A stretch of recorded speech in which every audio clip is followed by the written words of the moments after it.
I want to tell you about the morning I realized I had been managing my health completely wrong. I had the supplements lined up, the cold plunge, the red light, the tracking app of our wrist telling me how recovered I was, and my blood work still showed chronic, low-grade inflammation. My doctor called it subclinical. I called it a slow leak, something draining the tank no matter how much I put in. Then I found 4 minutes that changed the numbers. Not a new protocol, not a new product, 4 minutes of something you already do every single day, just done with specific intention at a specific ratio through the right pathway. What happened to my blood chemistry after 30 days of this, I'm going to show you exactly. Because the mechanism is real, it is measurable, and nobody is explaining it clearly. Your immune system has a manual override switch. Most people never find it because they're looking in the wrong place. Stay with me for the next 20 minutes because what I'm about to walk you through is one of those things that once you understand how it works, you will not be able to go back to the way you were doing things before. And I want to hear from you too. Drop in the comments right now, what does your current morning look like before you reach for your phone? I read every single one, and your answer might end up shaping the next video. All right, let's build this from the ground up. There is a phrase at the core of everything we do here on MindTake. We take the breath so we can grow the life. I want you to actually sit with that for a second, not as a slogan, as a biological statement. The take in that phrase is not passive, it is an act, a choice, something you do on purpose with intention. And the grow, the health, the clarity, the resilience, that does not happen without the taking first. One is the cause, the other is the effect. Today, that creed becomes completely literal because we're talking about the breath itself, what it does to your blood at the chemical level, and why 4 minutes, not 40, not 4 hours, 4 minutes done with the right cadence through the right pathway at the right ratio triggers a cascade inside your body that most people will live their entire lives never knowing is available to them. Here is the question I want you holding as we go through this. Why does breathing, something you do 20,000 times a day without thinking, only become medicine when you do it on purpose? Hold that. We're going to answer it completely, and by the end of this, the answer is going to feel obvious. But right now, most people cannot explain it at all. That gap between what your body is capable of and what most people actually experience, that is exactly the territory MindTake exists to close. Let's start with what's actually happening inside you. Let me ask you something most people have never thought about. Why do you feel genuinely different after one deep breath? Not a little different, I mean present, calm, slightly more in your body. You don't need 20 minutes of meditation. One conscious breath and something shifts. Most people say it's just relaxation or I calmed myself down as if it's mental. It's not mental, it's electrochemical. When you take one conscious breath, slow, full, deliberate, your diaphragm sends a mechanical pressure signal up through your thorax. That pressure change is detected by stretch receptors in your lungs. Those receptors fire directly into your vagus nerve, the longest nerve in your body, running from your brainstem all the way down through your heart, your lungs, your gut.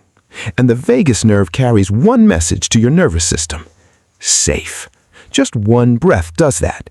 Now imagine what happens when you string that signal together consciously and rhythmically for 240 seconds straight. Your two primary operating states, you already live in both of them. You've just never had anyone name the switch. State 1 is sympathetic activation. This is your body in threat mode. Heart rate elevated, digestion slowed, blood diverted to your major muscle groups, immune function, and this is the critical part, immune function deprioritized. Because when you're running from a predator of a packed inbox at 11 at night, or a tense performance review, or a news cycle that never ends, but the threat response fires the same way. And chronic sympathetic activation means your immune system is chronically running in the background, underfunded, understaffed, under-resourced. State 2 is parasympathetic recovery. This is the mode where repair happens, where your immune organs get full blood supply, where your natural killer cells get their marching orders, where your body actually does the work of defending you. A 4-minute conscious breathing sequence is not relaxation, it's a forced physiological transition from state 1 to state 2. And within the first 60 seconds of proper breathwork, measurable things begin to happen. Your heart rate variability climbs, your vagal tone strengthens, and white blood cells, specifically your natural killer cells and circulating lymphocytes, begin mobilizing into your bloodstream. Not metaphorically, measurably, in the blood. Your 4-minute practice is a direct immune activation event, not a side effect, the primary mechanism. Now let's talk about what it does to the chemistry of your blood itself, because this is where the Bohr effect changes everything. Your blood has a chemistry, a measurable, real-time pH, and most people have no idea that their breathing pattern is one of the primary things that shifts it minute to minute. Normal blood pH sits around 7.4, slightly alkaline, but here's what shallow, stress-driven breathing does over time. It raises your carbon dioxide levels. CO2 dissolves in your blood as carbonic acid, and as CO2 accumulates, your blood tips subtly but measurably towards the acidic end of that spectrum. Now enter something discovered 100 years ago that still isn't getting the attention it deserves in wellness conversations: the Bohr effect. The Bohr effect describes the relationship between blood pH, CO2 concentration, and how efficiently your red blood cells actually deliver oxygen to your tissues. Here's the counterintuitive part that most people get wrong. When CO2 is high and blood is more acidic, your red blood cells actually grip oxygen more tightly. They're reluctant to release it to surrounding tissue. Your heart is pumping, oxygen is traveling, but your organs, your brain, your lymph nodes, your thymus, your spleen, they're not getting the delivery they need. The oxygen is in transit, it's just not getting off the bus. Now imagine what happens when you flip that chemistry. Controlled rhythmic breathing, the 4-7-8 cadence we're going to walk through, flushes CO2 from your bloodstream. Your blood pH nudges upward towards alkaline, and now your red blood cells become generous. They release oxygen readily. Your immune organs, the ones that produce, house, and mobilize your defenses, they're now getting full oxygenated supply. Your lymph nodes do not just store immune cells. They evaluate threats, coordinate responses, and make decisions. They do all of that biochemically, and they do it dramatically better in a well-oxygenated alkaline environment. But the blood chemistry story does not stop with pH, because now I have to tell you about the molecule hiding in your nose: nitric oxide. This is a gas, a natural one, produced primarily in your nasal sinuses and passages. And when you breathe through your nose, specifically when you use slow, deliberate nasal inhalation, you pull nitric oxide down into your lungs with every breath. What does nitric oxide do? It dilates your blood vessels, meaning more surface area, better blood flow, lower blood pressure. It increases the delivery of oxygen and nutrients to peripheral tissues. And here is the part that should be in every conversation about immunity right now.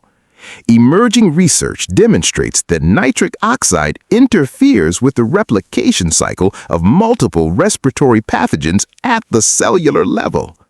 Your nose is not just a filter. It is a drug manufacturer, and most adults mouth breathing through stress, through sleep, through workouts are completely bypassing it. 4 minutes of deliberate nasal breathing is a nitric oxide delivery event. Your blood chemistry on the other side of that 4 minutes is chemically different from where it started. Now, let me give you the actual protocol, because the science means nothing without the exact mechanism. Before I do, I want to say something, because I know where some of you are right now. You're thinking, this sounds good in theory, but I've tried breathing exercises before and nothing happened. And if that is you, I understand that. I had the same experience for years. I would try box breathing or some guided meditation, do it twice, feel vaguely calmer, and then forget about it entirely within a week. Here is what I got wrong, and what almost everyone gets wrong. The ratio matters more than the effort. You can breathe intentionally for 4 minutes and get almost no physiological shift if the cadence is off, if you are not hitting the specific exhale length that signals the vagus nerve, if you are breathing through your mouth instead of your nose, if your belly is not moving. The protocol is specific. The specificity is what makes it work. So stay with me for the next 3 minutes, because what I'm about to give you is the exact cadence, the one that the research supports, the one that I have run on myself every morning for 4 months, and the biofeedback signals that tell you it's actually working.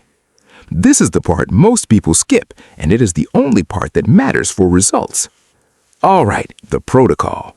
The foundation is diaphragmatic activation, not chest breathing. The shallow upper lung breath most adults default to, especially under stress, barely moves the diaphragm. And the diaphragm is not just a breathing muscle, it is a lymphatic pump.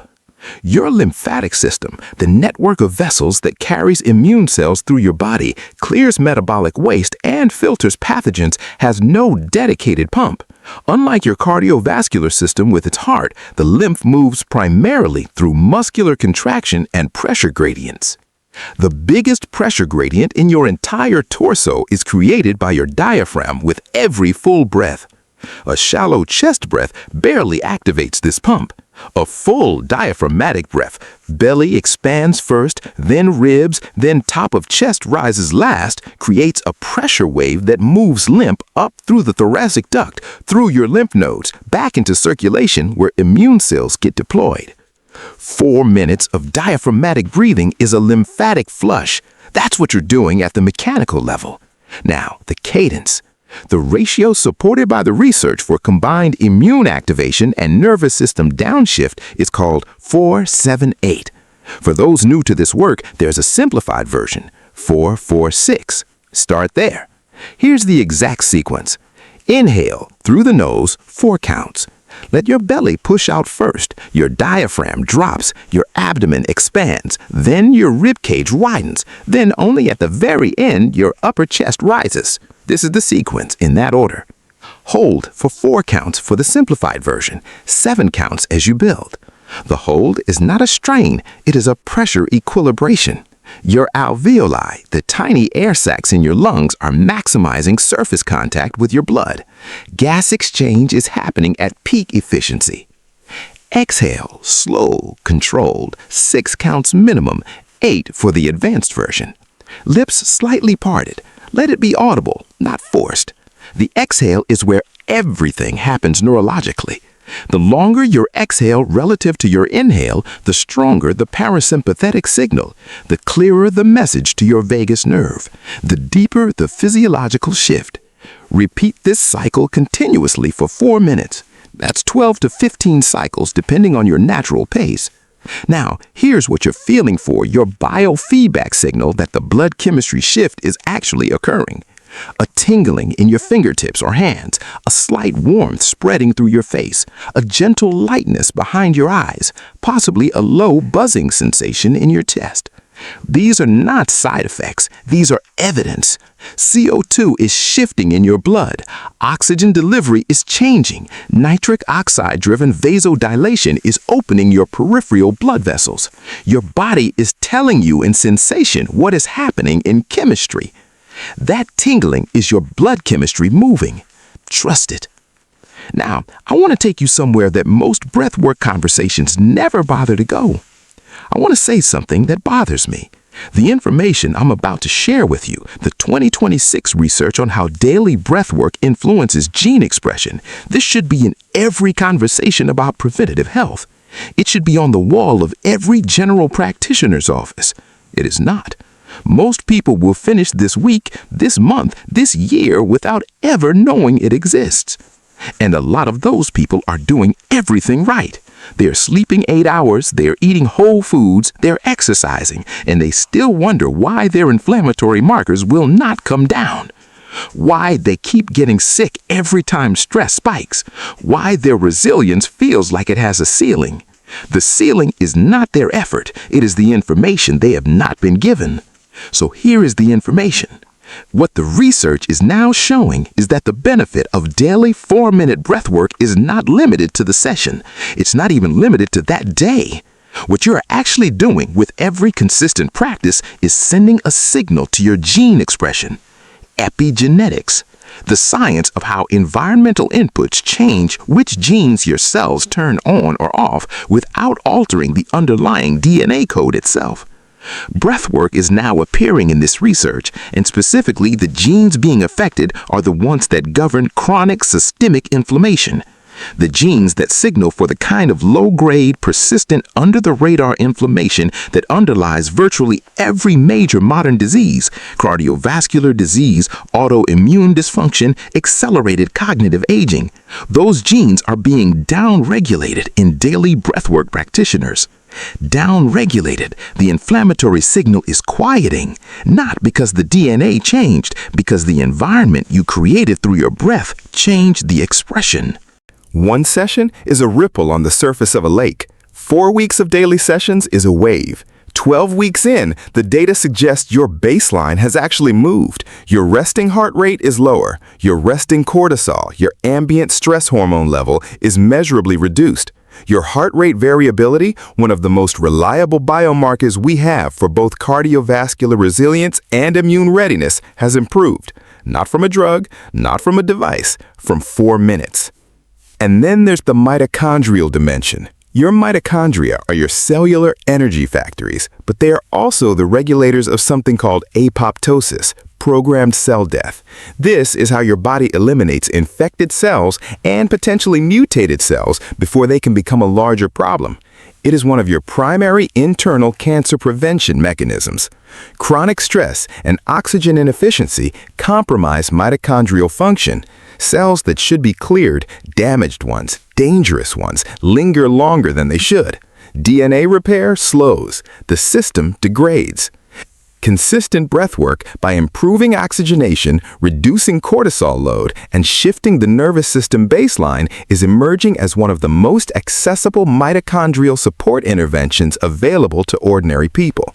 And it is available to you right now, tonight, for 4 minutes. You have been here for about 17 minutes now, and if you have stayed this far, you are not someone who's looking for a hack to check off a list. You are someone who actually wants to understand the mechanism, who wants to do this right. That matters, because the people who understand the why, they are the ones who actually keep the habit, not out of discipline, out of conviction. So, before I give you the integration strategy, the exact windows where this practice fits into a real life, I want to give you one more thing: a way to measure yourself. After your first full 7 days of 4-minute morning sessions, check these 4 markers, no lab required. 1. Your average weight quality. Do you feel less like you're fighting consciousness in the first 10 minutes of your day? 2. Your stress ramp speed. Does it take longer for you to hit your stress ceiling during high-pressure moments? 4. Your afternoon energy. Is the 2 to 3 p.m. crash less severe or absent? 5. Your sleep onset. Are you falling asleep faster? These are not subjective impressions. These are biofeedback signals from your autonomic nervous system, measurable and lived experience, trackable without a device. Keep a note. 7 days. See what shifts.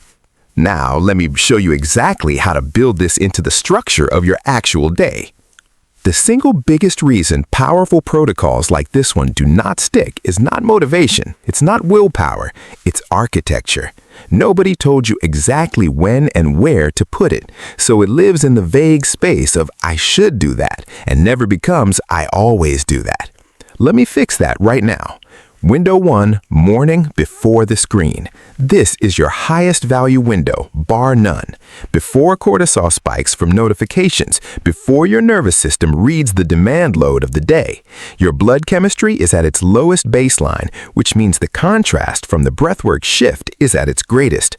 4 minutes before you check anything. Seated, spine neutral, hands open on your thighs, eyes closed or soft gaze downward. Within 2 weeks of placing this habit here, at this exact point in the morning, your body will begin anticipating the shift.